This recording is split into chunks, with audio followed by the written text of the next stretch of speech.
Welcome to the Erotic Realm podcast, where we explore the psychology of darker desires. I'm Em, and if you're new here, welcome. I'm a psychosexuality nerd with a background in psychology, sociology, medical science, and Tantra. I'm also in a 24/7 collared relationship, and I'm passionate about humanizing kinksters. Join me here for in-depth one-on-one conversations as we explore the fascinating world of eroticism, one erotic realm at a time. If you love what we're doing here in the Erotic Realm, I'd like to ask you a quick favour. Can you follow and rate the show on Spotify? It helps the show reach more people like you. And if you haven't yet, I'd love if you could subscribe to my Substack, Psychology of Desire. This is where I go even deeper into the science of symbolism, of desire, archetypes, and erotic evolution. You'll get access to articles, unique surveys and research, and behind-the-scenes access to everything we're building.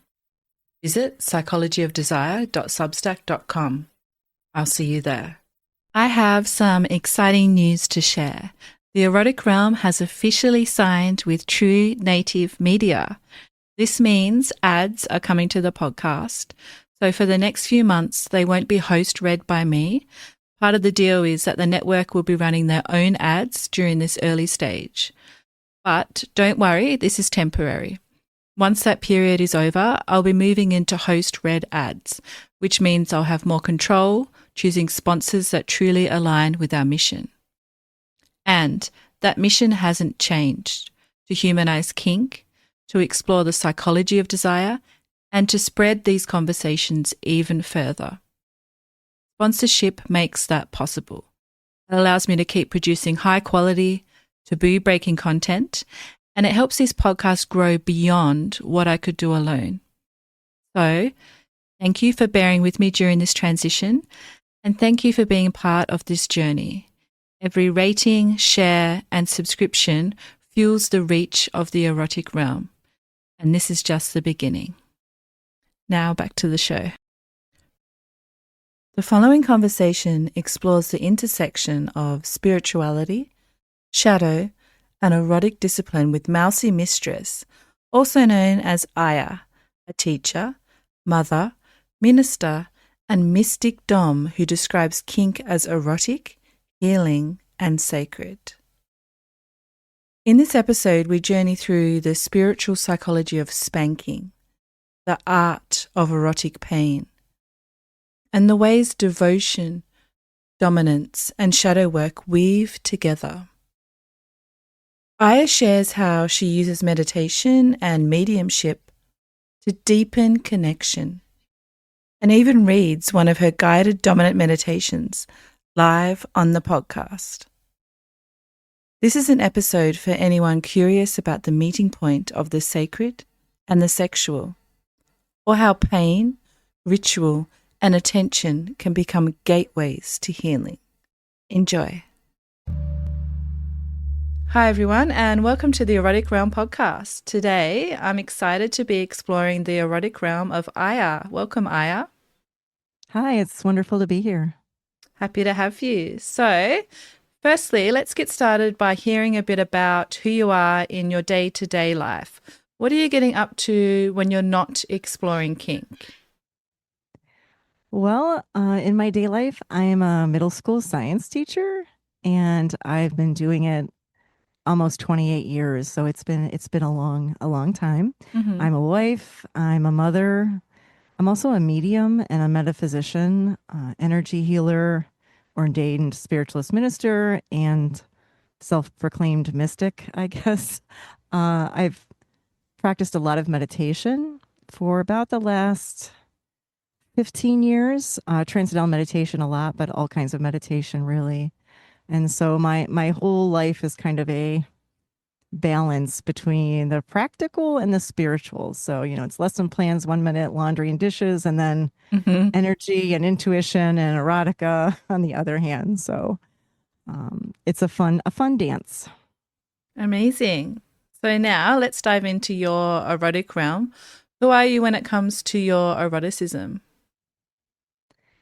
Well, I'm diving into some new stuff these days. I mean, my whole life since I was very little, I was a Spanko from the very beginning. Um, and lately I've been getting into more of a Dom role because of my husband's likes. And so that's been a learning experience for me. But because I've always leaned more in the submissive way, but he's always seen that Dom in me. And to be honest, funny story, we had just started going out many years ago, and couple dates in, I had this very erotic dream where I had him tied to the bed and I had a riding crop in my hand. So, Mhm. maybe I just was meant to be in this place, I guess. But yeah, I mean, spanking has been a long time thing for me, though. That's something that I'm comfortable with, and it's never fails to make me aroused. And since I was a very young child, so. So you used a term that I don't think we've had on the podcast yet, which was Spanko. Can you tell us more about what that specifically means? Oh gosh, I'm not even sure. It's not really my word. I just kind of hear it around or Okay. hear people who enjoy spanking hmm call it that. So I think I've kind of adopted that term for myself. hmm I think it just means somebody who is definitely maybe not obsessed, but really into the spanking genre. Mm. So would you say that you're a switch? You mentioned that you've been submissive in the past, but now you're exploring more of a dominant side. Are you evolving into a dom, would you say, or are you sitting in kind of a switch area? Right now I'm embracing the Dom. I would like to eventually get to a switch place, and the new book I wrote is kind of written from a switch location. It's basically a memoir from my own life that is written as fiction, embellished a bit, but is a lot about myself and my husband. And the characters in there are in a switch relationship. But I think because the Dom role is new for me, I would like to dive into that for a while until I really can get used to that and feel good in that place and feel like I know what I'm doing. And I mean, for us, kink is not really a fixed role play. It's kind of a living dialogue between us Mm, where we're trying to meet in truth and, be uncomfortable and push our limits a little bit. But it feels like it's an honest place to be, that power is fluid. And mm, that's kind of how we approach it. mm. So you mentioned being a dom is new for you. How new is it, Mhm. and what actually caused you to start acting on it? You said there was a dream quite a while ago. It sounds like that kind of sat with you for a while, and now you're starting to explore it. What's pushed you over the edge? Well, I think my husband pushed me over the edge a little bit because we have, like dabbled in kink most of our relationship, but there were times and even like large periods of time where we got away from it. And then recently I say recently, but it was probably like a year ago, maybe, or maybe more a little bit, that we kind of started diving in again. And he was very honest with me about the kinds of things that he would like, to explore. And a lot of that was him being in more of a submissive role, Mm, and that he, can see like the Dom in me, and that, he would love to see that come out. And so I could take a little more control over the relationship. And honestly, when he first brought it up, he mentioned FLR, the female led relationship. And so I think this is probably a step in that direction. And as I was learning and I was trying to like ask questions and things, and I just was not finding a whole lot of information for the newbie. There's a lot of people, and I know even yourself are, 24/7. And we weren't quite there yet. And I wasn't sure how to make that jump into doing some of this. And so that was kind of how my first book was born, but which is more of a workbook, that, how do I do this when I have, my daughter and her soccer game, and 1,000 dishes to do and opposite schedules, and uh, how do we do this with such a busy life mm, and also dive into our erotic lives too, and how do I balance that? And that's kind of how I sort of wrote the book for myself, I hate to say, but it was kind of true. Like, this is what I needed. It wasn't written from a mountaintop, so to speak. It was written because it's something that I needed. And so I wrote it for myself, and it ended up kind of looking nice and being nice. So I decided to pursue that. But really it was for me to learn. hmm So what is I that mean, book called? Can you tell us a little bit more about it? the workbook is called Intimacy Playground. And it's Hmm. basically about sacred kink, because that's kind of what my husband and I, we like to say that we practice more of a sacred kink, because we're very spiritual people, I guess, and we believe that God or the divine or the universe or whoever, whatever you want to call it, lives in everything, and that Mm. includes all the kink, all the pain, all the pleasure, the ache and the bruise, and all of those things, are experiencing for all that is. And so we like to find the sacred in all of it. And he is very good at worshiping. And so what did he said something even today, we were having a long conversation and through email, and he said something like, It's like I'm a monk, but you're the person that I'm bowing to." Oh. And that's kind of how we like to think of it, I guess. Hmm. Okay, I'd like to dive into a little bit more about what makes kink sacred for you. So, if someone was witnessing the kink that you and your partner do, how would they see this sacred nature of it? Is it in the rituals? Is it in your mind? Is it a combination of elements that make it sacred? Is it the intention?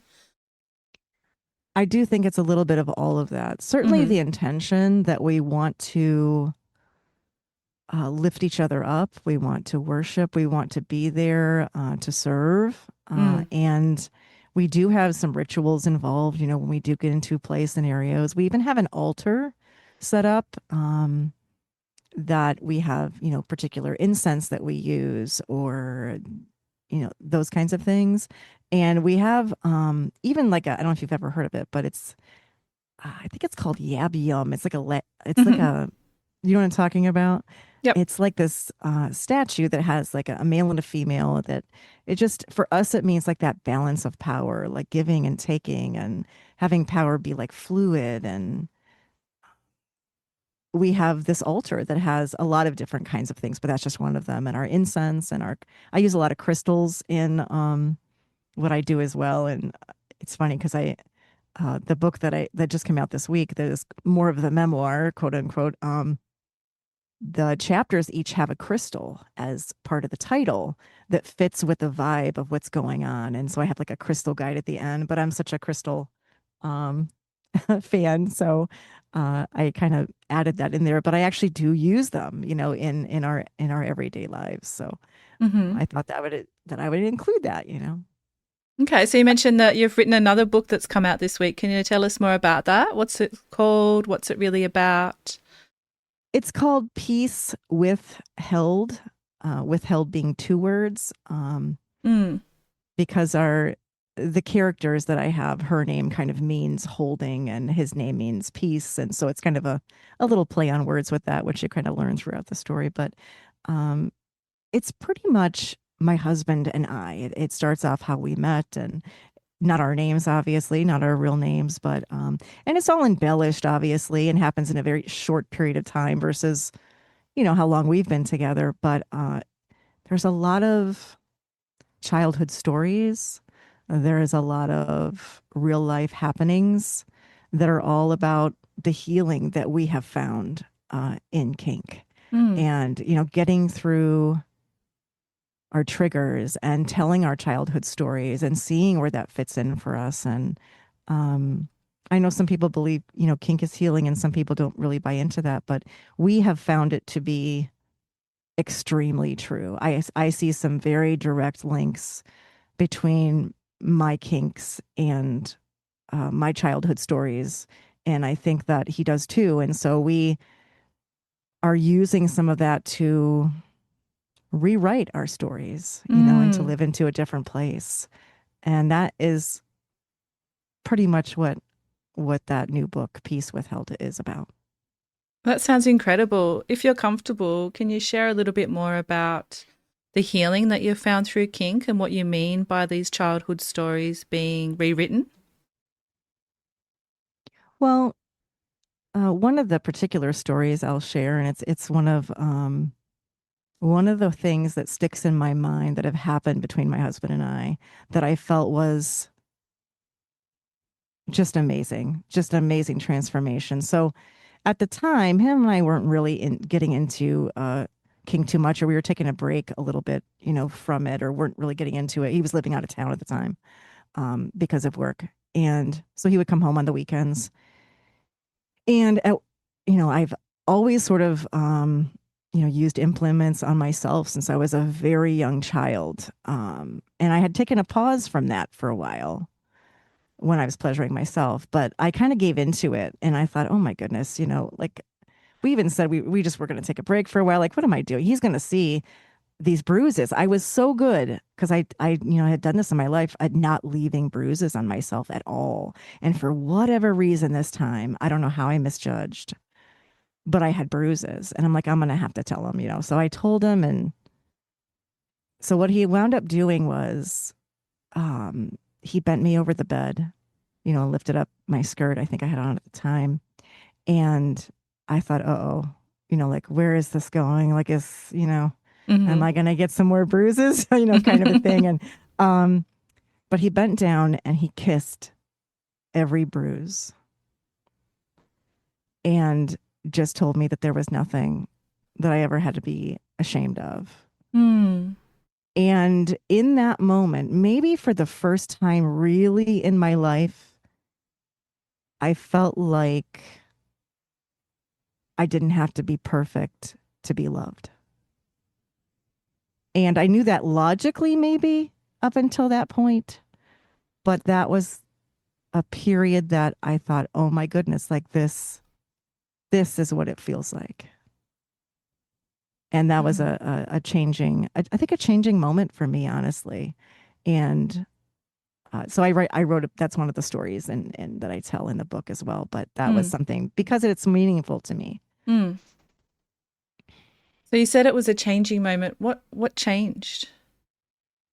I guess, I started understanding that kink maybe wasn't just for fun, that maybe Mm. it actually was a healing antidote. Like here we are, you know what, where it used to hurt or where things were not good, maybe we can rewrite that story, Mm.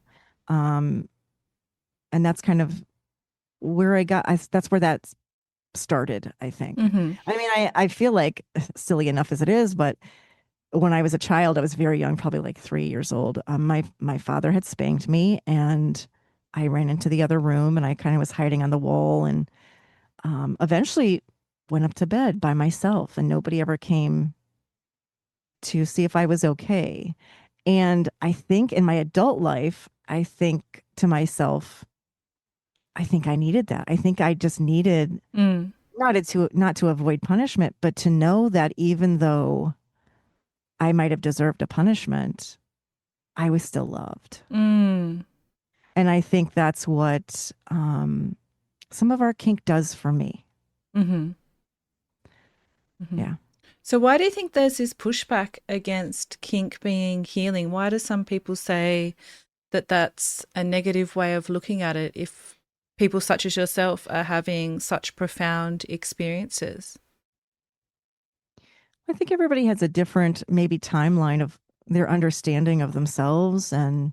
and it doesn't maybe have to be healing for everyone. Maybe that's not everybody's thing. But Mm-hmm. I think that if you allow it and you allow yourself to see those connections and look in your past and acknowledge that maybe it wasn't all good, there could have been things that you could have felt loved more or understood more. I think when you have those thoughts or you get to those places in your life that you're diving deep into those things from your past and markedly your childhood, most of the time, why not? Why would Mm. you not look for every opportunity to heal? Mm. And what a fun way to heal, to to add some fun to your erotic life with Mm. your partners, or partner. Mm-hmm. Very well said. So it sounds like you have an amazing relationship with your partner. How long have you been together for, and how did you meet such an amazing person? Um, we have been together for 13, almost 13 years, Wow. probably, something like that, or going on 13 years. Um, and we actually met online. Okay, cool. As the story, right? Mm-hmm. Um, the story that I open my book with, honestly, I keep saying that, but it is a memoir of us, so it Mm-hmm. does come up. But I actually tell the story of how it happened. It was a funny story that my friend's stepson got on this internet site, and she's like, "Can you go spy on him for me?" And I'm like, "Oh, single at the time. All right, I'll go do it." Well, I was only on for one night, and I met my husband, and Oh. yeah, and so the rest is history, I guess. But oddly enough, one of the things, it was one of those sites, I don't remember the name of it, but they made you answer a lot of questions, and Mm-hmm. one of the questions that stuck in my head, the only one I remember answering, was, it said, "Do you know what safe words are?" was with a question. And he had answered yes. And I'm like, like my eyebrow tweaked up, like, maybe this is worth exploring. Mm-hmm. And it was. Okay. So you knew that you were kinky already? Had you been exploring in the kink scene, or was it more something that was a fantasy at that point?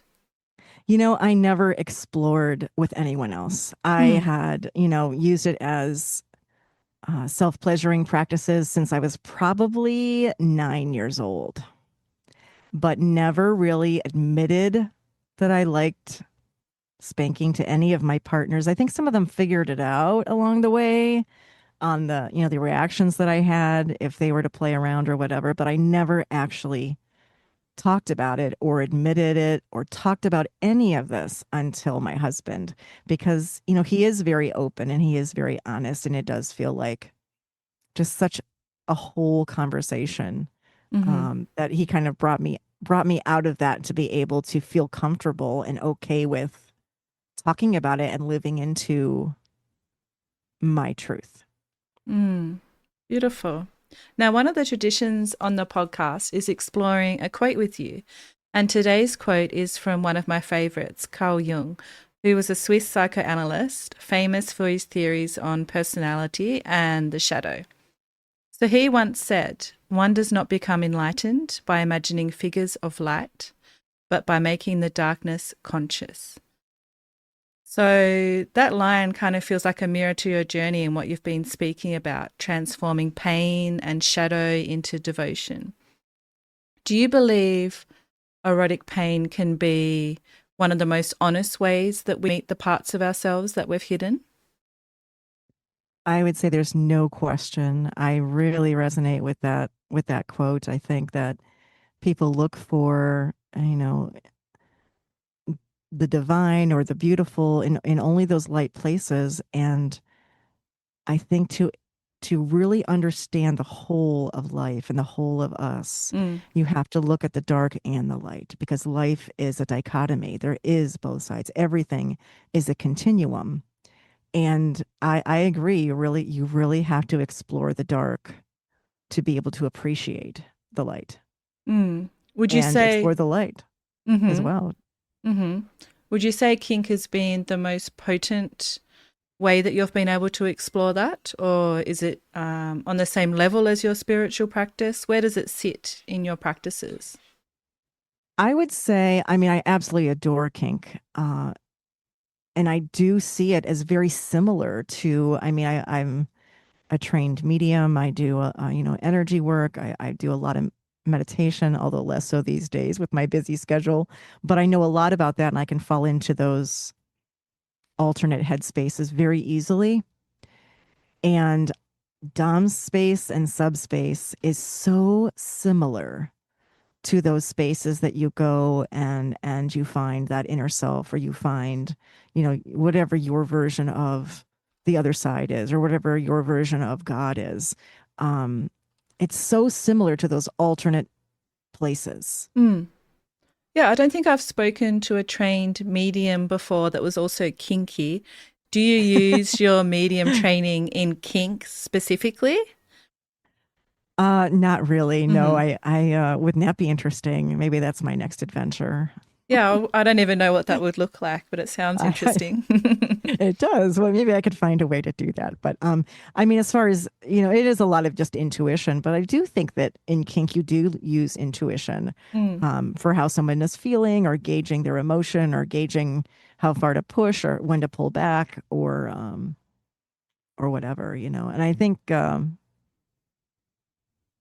it helps you work through that kind of stuff too, like I do have a lot of sacredness in my life, but I also have a lot of triggers, in my life. And mm, so my husband and I are, always actively pushing through. And today we said, maybe we do have to have mantras every day. Like, did I step into that uncomfortable space? Did I step out of my comfort zone for the sake of love, for the sake of relationship, for the sake of erotica? How far am I going to push myself today to show up? mm, mm, Um, you know, hmm. Anyways, I think that was a tangent, but that's where my brain went. No, we So love tangents here. So, You know how everything's a subscription now? Music, movies, even socks. I swear if I... To continue this ad, please upgrade to Premium Plus Platinum. What? No. Anyway, Blue Apron... This is a pay-per-listen ad. Please confirm your billing. Oh, that's annoying. At least with the new Blue Apron, there's no subscription needed. Get delicious meals delivered without the weekly plan. Wait, no subscription? Keep the flavor. Ditch the subscription. Get 20% off your first 2 orders with code APRON20. Terms and conditions apply. Visit blueapron.com/terms for more. so good. it sounds like you have an amazing communication with your husband. Have you always been able to communicate at such a high level, or is that something that's come over time and you're still working on?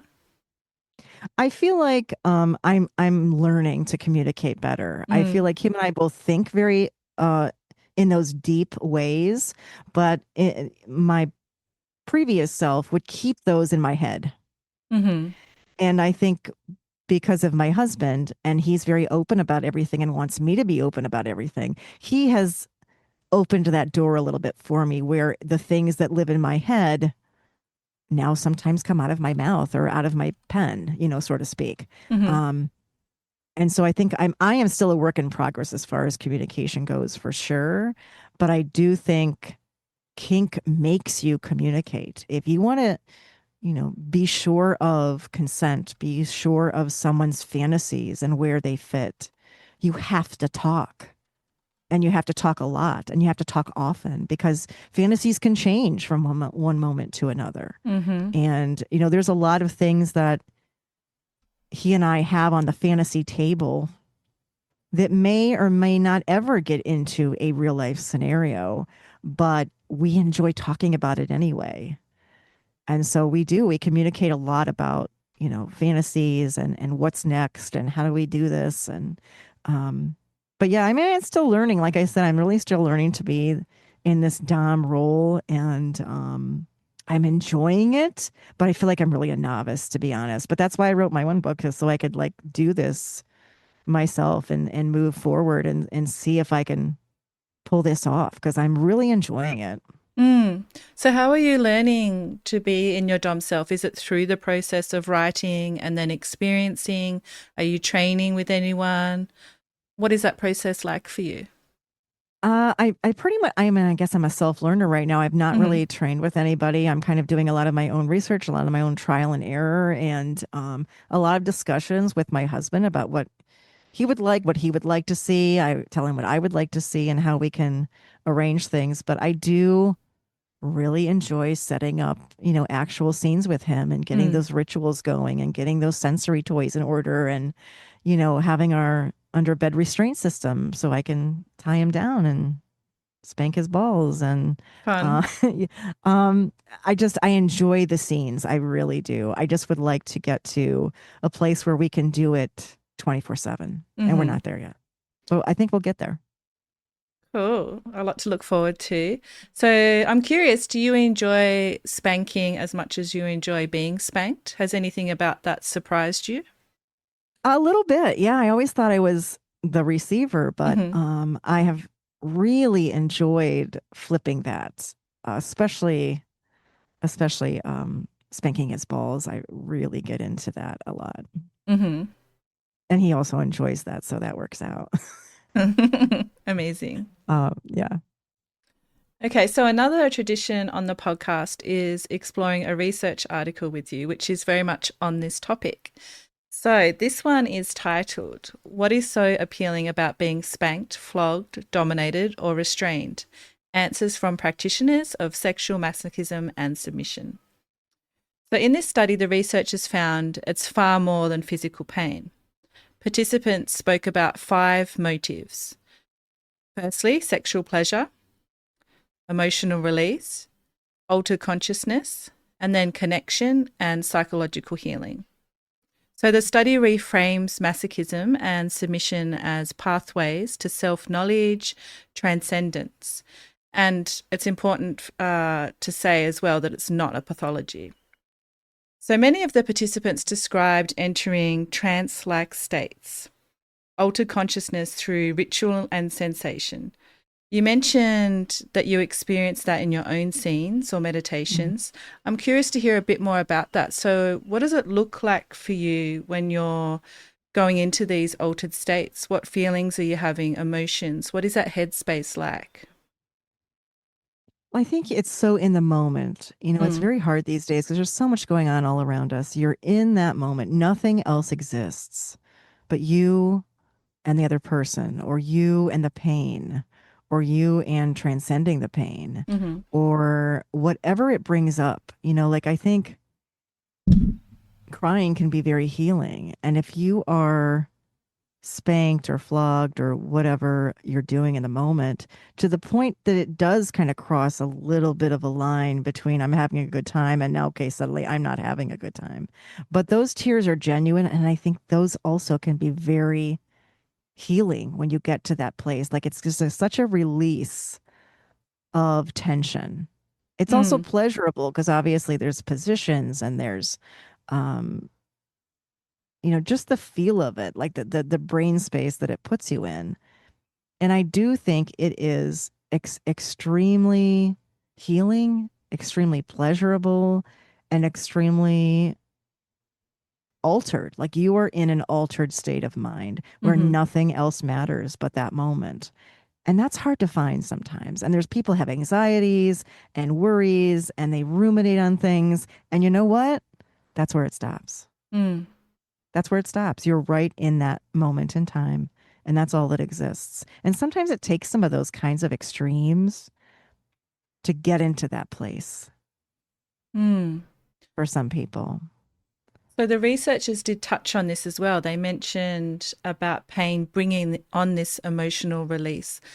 I was hmm wondering if you could speak a bit more to the actual feelings that you have during those moments. So you mentioned you might be crying. What are the feelings that you're having? Is it relief, sadness, happiness, a mixture? I mean, it's almost euphoric. Mm. It's pain and it's euphoria at the same time. Mm-hmm. Like you both want it to stop and don't want it to stop. And you're just so in that moment of push and pull. And I do enjoy the pain. I will say I do enjoy the pain itself. It's not Mm-hmm. just about the position. It's not just about being vulnerable in a vulnerable place or whatever, which is all true. But it is about the pain for me as well. I do like the sting, um, because it feels good. It feels like a release. It feels healing. It feels like I'm letting everything go that I've been holding in for a long time. Mm. And lastly, the authors called BDSM a spiritual psychology of the body, Mm. which is an amazing phrase that I hadn't come across before. What do you think of this wording? Does it capture what you're exploring through sacred kink? Absolutely. I think it's perfect. It's Mm-hmm. really perfect. It's not just about sacred is not just about things we can't see. It's about things we can touch also. Mm. It's all of it. That's the thing. I mean, it's oh gosh, what was I always when I was studying my mediumship and stuff, I did a lot of very deep Vedic studies and we used to read a lot of this kind of stuff, and one of the things I always loved was from I think it was William Blake. That's to see a world in a grain of sand and heaven in a wildflower, hold infinity in the palm of your hand, and eternity in an hour. And all that that used to be, that was one of my favorite quotes that we used to say all the time when I was going to school for, all of my meditation and all of my studies. And what that means to me is that it's never one thing. The body, divine lives in the body. The divine lives in the ache. The divine lives in the places we can't see, the places we can, and especially the places that we were taught to silence in our lives. And I think when you get into that safe place with a partner that you trust, you're able to take those things that have been silenced in your life and bring them out. And I think the body has to be part of that, because we are not spiritual. We're not in spirit right now. We're not just, part of the ether. We are body. And so we have to live into that. We're here in life for a reason, and we've taken a body for a reason. And so we have to include our body in our experience. And that's my view on it, I guess. Really powerful words. Thank you for explaining that. And I can see very much that you're a writer. You have a way with words. So thank you for that. Oh, thanks. So it's my understanding that you've written guided meditations for different chakras and dominant submissive energy, which is something that I'm super fascinated by due to my background in yoga. Can you share more about that? And would you be comfortable actually reading one of them out to us today? Oh, sure. I would love that. Yeah, I do have in my book, the Intimacy Playground one, the workbook one, I did do 3 different meditations for each of the 7 chakras.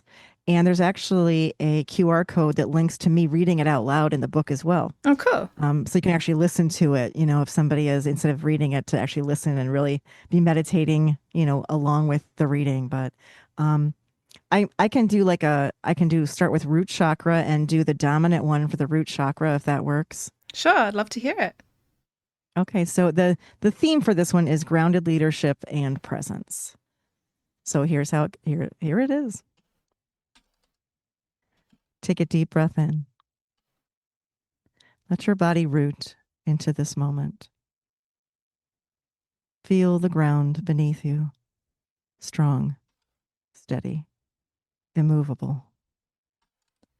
You are the one who holds.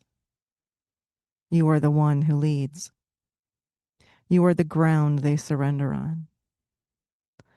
Let your spine stack tall.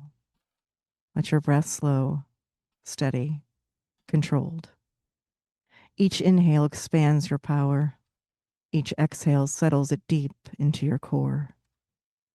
Feel your voice drop into your pelvis. Low, intentional, certain. You do not need to rush. Power lives in stillness. Let them come to you. Say silently or aloud, my presence is enough. My direction is safe, loving, and true. I root us in trust. Breathe again. Let your awareness settle into your hips, thighs, feet. Feel your entire lower body awaken with strength. If they kneel before you, let it be because you are safe to kneel too. If they soften in your hands, let it be because you are stable enough to hold them. This is your root, your primal power, steady, honest, commanding. And from here, you lead. Take one final breath. And when you're ready, open your eyes. Step into the scene, or let them come to you. So that's just an example of one of them. That's the dominant one. And then there's a submissive, and there's one that I call simply sexy, if you're just in the mood. Amazing. Thank you for that. I can feel the energy change and hear it in your voice. You're obviously accessing a different part of yourself, which is really fascinating to hear. And also, one of the most common questions that I receive from people exploring kink is wondering how to get into these dominant or submissive spaces, especially with how busy life is. So that's a great tool for people to access. Thank you for that. Thank you. Now, another tradition on the podcast is hearing from you about something such as a quote, a book, or a movie that's influenced your eroticism. Can you share with us what you've brought along today and how it shaped your erotic realm? Well, I'd love to say I had one particular thing that, shaped my kinks or whatever through the years, but really it was anything and everything that had any kind of spanking connection in the past. Since I was very little, every cartoon, I can still see every cartoon in my head that had any reference or any picture of spanking in any way. Uh, and then when I probably remember the old, I don't know if you would know or not, but the old Doubleday book clubs that tell you how old I am. But they used to get 15 books for a penny. And of course, I got all erotica books. And the one that really stuck with me was The Story of O, which I'm sure has been mentioned before. And at that time, that was quite extreme for me. I was looking for all the spanking parts. But I think if I were to go back and read that today, I would be much more interested in just about everything else that goes on in there as well. So, I mean, in addition to all of that stuff, though, I would say these days, the sacred isn't different than the erotic for me. So, when I go back and I read, Hafiz and all of, Rumi and all those poets, it's all together. It's all one to me. The sacred is the divine and the divine is the sacred. And the sacred doesn't hide from what we might call the profane. It breathes through it, Kink is erotic and it's healing and it is sacred, It's not, for me, the body is not opposite of spirit. It's like the doorway to it. And so when I read those spiritual texts, I feel it everywhere. I feel it into my erotic self as well. Beautiful. So we've arrived back at spanking, which it sounds almost like you have a spanking fetish, right? You think? Yeah. So we haven't really dived deep into what you love in particular about spanking. Is it the sound, the feeling? Do you prefer bare hands, implements? What's a perfect spanking session for you? I mean, I love all of it. I really do. I love all of it. I love the sting. I love the feeling. I do think it does have to be like with my husband, because I feel like it has to be somebody I trust. I don't know that I could push it beyond that, at least at this point. Not that it's possible, I guess, if we were ever to explore those kinds of things, that maybe I would push it. But I think for now, it has to be somebody I trust. And that would be my husband. But just last week, we were in a bit of a scene and I requested a spanking and I wanted him to use every implement that we had kind of set out. And if I were to pick my favorite, I would say it was his hands. He was all in though. He was all in with it. So it was quite intense. And I think if you go half in with hands, maybe not as erotic, but I think because he was all in at the time, it was my favorite. Now I do have this one, I guess it's a paddle, but it's leather and it's a little bit whippy. Man, that thing it's fierce. And I do like that, but I think if I had to pick a favorite, it was his hands that time for sure. I kind of like the whole laying down in the bed with a pillow under, your hips, kind of ass in the air, so to speak. That's sort of my favorite, I think, position. Amazing. Okay, let's talk about transcendental meditation a little bit. You said that you've explored that for 15 years. So I'm curious about this and its link to orgasmic potential. So some of my research on the female orgasm has really zoned in on how important it is to be able to focus to achieve and explore female orgasm. Have you Mhm. found that your orgasmic potential has deepened as your meditation practice has? I'm not sure that's true for me, only because I feel like I have always been very orgasmic, so to Mm-hmm. speak, since I was very young. So I never really had an issue with it. I mean, is it nice that I can fall into that deep meditative space and make sure things happen? Yeah, it's nice, you know. Mm-hmm. Um, as far as deepening, I'm not sure how to answer that. I'm going to Mm-hmm. have to pay more attention and see if I can mix the two and really see if I can get into that transcendent space and see if I can affect my own orgasms and maybe even my husband's orgasms through the energetic of that. We'll see. Sounds like That'll a be the fun the experiment. next adventure, right? I'm curious, as a teacher in both the classroom and the erotic space, what's the one lesson you hope your students carry forward about self-discovery and desire? I think it's all about not letting someone else tell you who you are Mm, or what your limits are or that something is wrong, because I'm not sure there's such a thing. I think that we can't mold people to be who we want them to be. We have to say, this person is unique and wonderful, and let's see what we can learn from them, and let's let them express to the fullest extent whoever they choose to be in this life. truly touching, thank you. So, what's next for you and your creative and spiritual work? Do you have more books that you're planning on writing, workshops? I'm What's really come? enjoying the writing. I Mm-hmm. mean, it's fairly new for me, but I really kind of felt inspired, for lack of a better word, to do it. I don't really know where it came from. It was sort of an idea that came to me one day, but that's how you do work with spirit, is you just kind of allow it to come through and you act on it. And so I kind of went with it, and I really am enjoying it. I don't have as much time for it right now, being it's October and I'm a teacher, Mm-hmm.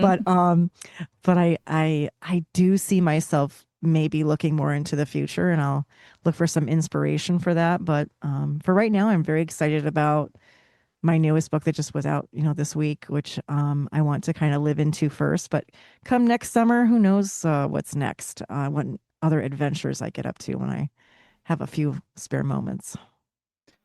So, you've mentioned your two books. Where can listeners find your work if they want to explore more about you and what you have to offer? My all of my work is posted on the tinyurl.com/sacred mouse. And on there, you can find Peace Withheld. You can find Intimacy Playground.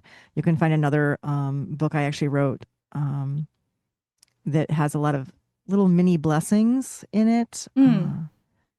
It's called Sanctify This Moment. It just has little blessings throughout the day. And because I do that kind of work too, Uh, and I also have an Etsy page, which has some erotic stuff on it as well. And my TikTok link is on there. So basically, it's a Google Doc that will open, and you can find all of those things linked on tinyurl.com/sacred mouse. And my email's there too, in case, because I do private mediumship readings also, on the side in my other spare time. So Okay, cool. Is there anything else that we haven't spoken about that you'd like to touch upon today? I guess not. I'm just very thankful for how things have turned out for me as far as my kink journey. And I'm very grateful that I've met my husband and, maybe can move into this Dom role, and maybe even in, female led relationship and 24/7 collared relationship. And I'm really all in for this. I think we're just taking it one step at a time as I'm learning and growing. And so is he. And, but I feel like the world is open to us, and there's nothing that we can't do. It sounds like you both have a lot to look forward to. You'll have to update us at some point how that's going. I'd love to. Hmm. So, if you had to sum up your erotic self in one word right now, what would it be and why? Oh gosh. Well, I guess I would have to pick sacred, because sexuality is not separate from the spiritual for me. The rituals of kink, the pulses of our desire, even the devotion of marriage. It's all holy ground. Some people think like sacred means solemn. I don't think that's true at all. It means alive, and it's charged, and it has presence. So I feel like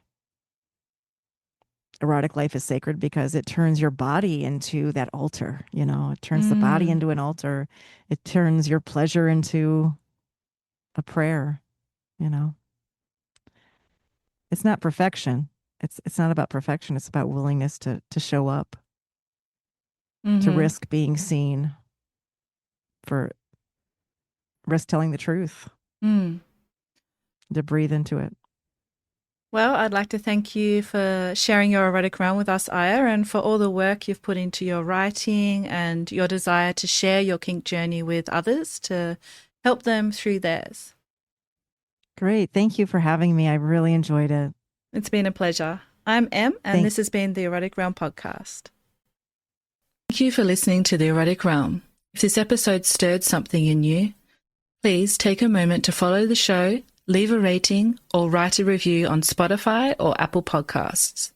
It helps more people find the show and brings visibility to this deeper conversation about eroticism and self-understanding. I'd also like to invite you to dive deeper into the psychology of desire, including my writing, research, and upcoming courses over at psychologyofdesire.com. And if you want the full experience, join thousands of curious minds on my Substack at psychologyofdesire.substack.com, where I release the Psychology of Desire case files, behind-the-scene thoughts, and intimate reflections every week, plus more. Until next time, stay curious, stay embodied, and keep exploring. Also, as always, stay perverted.